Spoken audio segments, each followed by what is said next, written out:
Danielle Battle, District of Columbia Public Schools STEM Design Specialist, tells us why the M in STEM, or math, is the magical one. If you look at STEM, and a lot of people I think tend to gravitate towards the science and the engineering because that's the more glamorous of them all. But when you really break it down, if you're doing physics, if you're doing anything, it's really hard to do it if your math skill set is low. Even outside of STEM, just day-to-day life.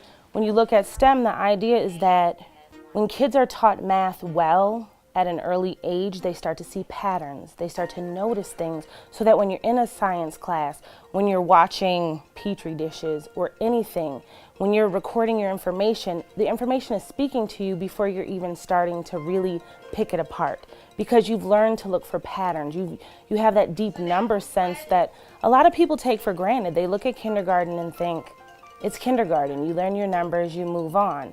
But when you're 5 and 4, that's abstract. That's a crazy concept. And so a big part of STEM, me educating STEM teachers, especially math, is to get teachers to remember that this is a foreign language. The symbol of a 1, the amount of a 1, the word 1, those are 3 extremely different things that we as adults, we merge together very quickly. But what we have to do is get our teachers to slow down and really see that if we can take our time so that math is never overwhelming, because it doesn't have to be. If you think about it, if we really stop and we really build math from pre-K even, then what you have are these people who are designed to think deeper in any instance. There's even research out now that says in pre-K grades, if you really focus on math and having kids explaining what they're seeing and talking about what they're seeing, that their literacy skills rise up also. The big thing with STEM is that it's the future, and we can't deny it. And I think the problem, especially in a lot of inner city communities, is that those are the things that you're being told that you're not great at. Oh, you're working too hard. You have to work so hard in math and it's little reward.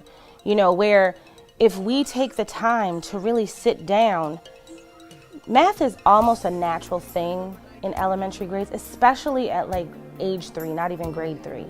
There's a natural propensity to want to sort and count and to manipulate things and to put them into different groupings.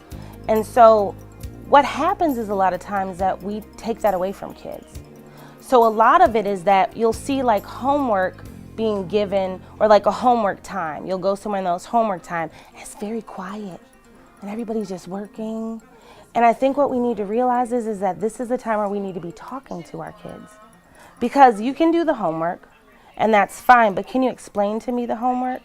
Can you explain it and then be wrong? And then I know that what I want to do is talk to you about why it's okay to be wrong and why you're so close to being right, but if I don't talk to you about it, then all you ever know is that you were wrong. All you have to do is have a conversation. You don't have to know it. You just have to know that your kid knows it and make them teach it to you. And then you can be secure in knowing that they're on their way. Math is important for a million different reasons. Number one, you'll find math in every single day. In almost every single thing that you do, there's some component of math. And even if you want to write music, then there's patterns in all of music. If you want to do television production, if you're writing out a script, you have to time every single piece of your show. So that requires math.